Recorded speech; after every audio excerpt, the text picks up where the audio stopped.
What's up, everybody? Big Herc 916, getting down with Fresh Out. Make sure you hit that subscribe button, hit that like button, represent, and go to freshoutseries.com and pick you up a bar of soap and wash your ass. I'm here with the homie Daniel, and man, we about to get into some deep conversation because my man has some knowledge, and we've been kicking some game. And dude, I want to let you guys up on a real one. Daniel, man, tell the people a little bit about who you are, where you're from, and coming from a third generation of family members that are connected with the streets, man. A lot of people don't really understand the LA culture, man. Lace them up a little bit. Okay. Well, first of all, my apologies for my speech right now. I had my wisdom teeth pulled out, so I'm kind of like my vocabulary, if you can't understand me a little bit. But anyways, my name is Daniel. Born and raised in East Los Angeles, third generation, Maravilla. It's considered a gang to most, but it's literally a community of people. It was the name of our town, Maravilla, before the borders were even established between Mexico and the United States. It was open, so it was a town called Maravilla.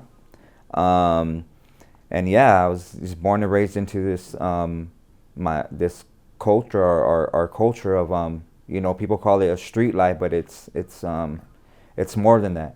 It's a family thing. I think it is, and it's being raised with morals and respect and etiquette and how to conduct yourself to another man out here. And I noticed that about like your culture and some of the homies I did time with, just how it's a certain code of conduct. Like if you see like how certain people are getting down, like, dude, we don't get down like that. We're not going to run up in the store and do some bullshit. We're not going to do certain things. There's certain things like you don't involve yourself in because that's not what we do.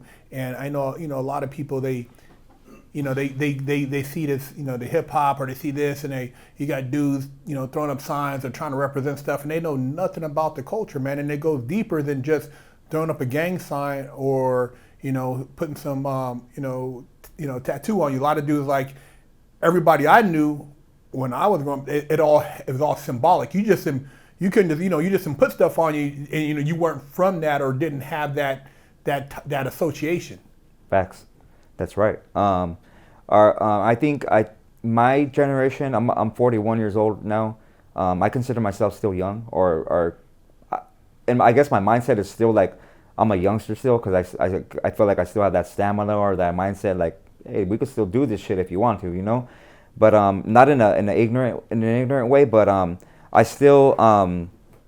we still project ourselves as wanting that respect, and I feel like our generation is the last of, like, the Pepsi generation. Like, we're the last that did it, because everything's so watered down now, and like you said, the music industry and everything has sort of turned everything upside down, where a lot of the youth or the youngsters coming up feel that's the way to conduct yourself, and being loud or being the loudest person in the room, and it's not. The person that in our days is that put in the work was that person was quiet. He showed respect. He shook your hand. He looked you in your eyes when he spoke to you. He respected that same. He didn't throw around the word bitch or call another person out of his name. He his mannerisms were correct.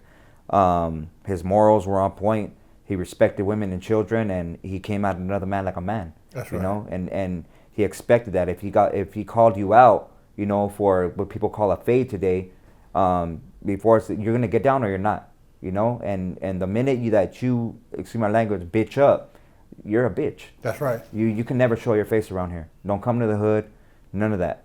You're ostracized.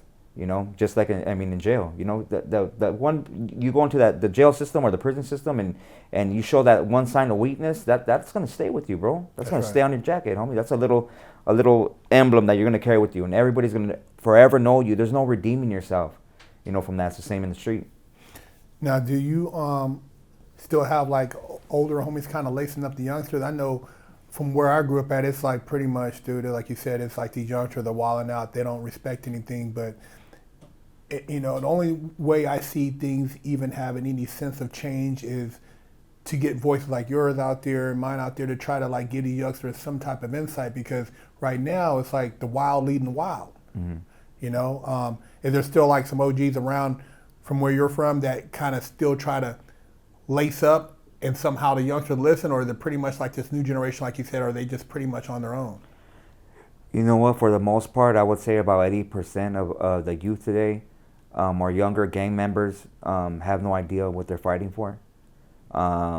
There's still homies around that are trying to show the youngsters, what I'm talking about, etiquette and how to conduct yourself like a real man.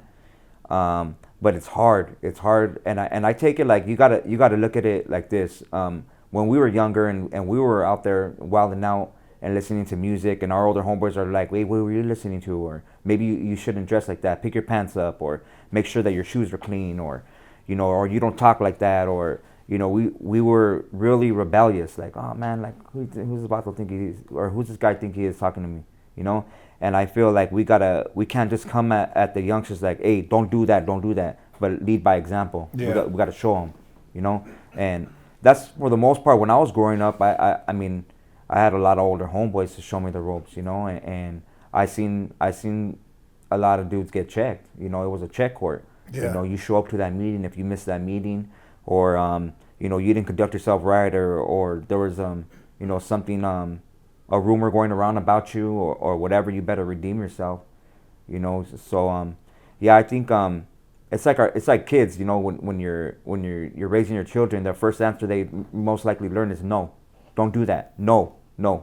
But you got to tell them, explain to them, hey, this is why you shouldn't do that. This is why you shouldn't show a sign of weakness.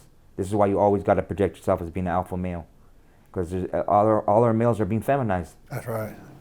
What direction do you see it? Do you see it an end game for this? Because like you said, I mean, they're trying to take away the male from being the head of the household and making weak male, and then the whole thing is no matter what you try to do as far as the family structure, you got to have.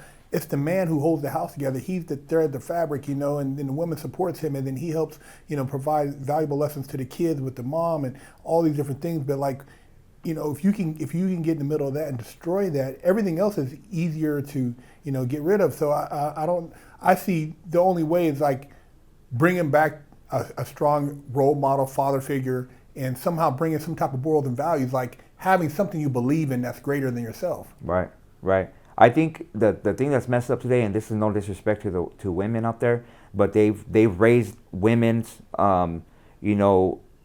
ideology to thinking that they're equal to a man, and I'm sorry, but it's not. You're not stronger than a man. You can't do things that men do. Men are supposed to be the alpha males. We are the hunter.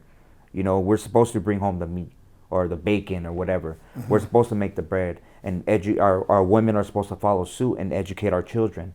That's right. So I mean, I was raised by my grandfather. He's born in 1918. He's an older gentleman. Yeah. So I come from those old morals on how to conduct yourself. My grandmother did a lot. She did the cooking. She did the cleaning. She sat down and helped us with our homework. And my grandfather and my father, when he was out of prison, would teach me how to conduct myself in the street.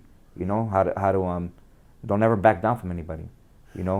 And see, I think that's one of the most valuable things that's missing is that old grandparent, like my grandparents, like, not a grandparent who's in their 30s, but, you had that older grandparent who's been around and they're giving you game as a young kid that, dang, this is like 2 generations away. So you're hearing something that it's a life lesson that somebody who grew up in, like you said, 1918, 1920, they went through some shit. Mm-hmm. So you have that valuable, but without the grandparents to kind of show you, what it was like going through the tough times, young people now, they think, oh man, they don't have no idea. The respect is not there. But when you hear about somebody, what they used to do for work and mm-hmm. how they used to travel, how far to get to school and, mm-hmm. The sacrifices they made, I think a lot of young people don't realize the sacrifices. Right, they don't. They don't know what it is to be humble. And I think the problem is with a lot of ourselves as well, bro. Like when we have kids, we tell them, oh, I want to give my child everything that I didn't have. And that's not the way to go about it. We're supposed to discipline our kids. And I think if there's going to be any spoiling, that should be done from the grandparents. The grandparents should be able to enjoy that time now they're in their later years. And us, we got to discipline our kids still. They don't give them everything. Yeah. Show them how it is to be without nice shoes, or maybe you can't eat steak every night. Show them how it is to eat soup for a week, or not have warm water. I grew up like that, bro. We didn't always have warm water. Yeah. Shit, my grandpa had TV stacked on TVs in case parts broke from the other one. He had parts from the other TV to throw into the other one. Yeah. You know, we really had pliers to turn the channel. Yeah. You know, like kids are now on their phone. They're just like this all day. They're like that. You know, when we were growing up, we had to look at the back of the cereal box while we ate. You know, that was the game. You're right. You know? You're right. I remember that. It's a little maze or something on the back of it. Yeah. Whatever right. it was, you know. Yeah. And you had to actually, when you came to the table, you wasn't bringing no devices, and then you sat there and it was, you know, hey, so and so, how was your week at school? Exactly. Blah blah blah. What was your day? Exactly. What'd you do today? Did you blah blah blah? And you're like, you had to talk. Yeah. You couldn't sit there and not talk. You better not. You better not shut your room door. Yep. You know what I mean? You keep that door. What? You slam the door? Yep. You know, it was a lot more. It was a lot more interaction and family involvement in day-to-day life with the kids. And we played outside. Yeah. We played outside, and when the sun was gone, we knew it was time to come in. Yeah, you're right. You're right. Hey, there you guys have it. Big Herc 916 getting down with Daniel on Fresh Out. Stop walking around with a crusty butt, smelly ball sack, and a funky hoo-ha. Big Herc said, wash that ass. Pick you up a t-shirt at FreshOutSeries.com.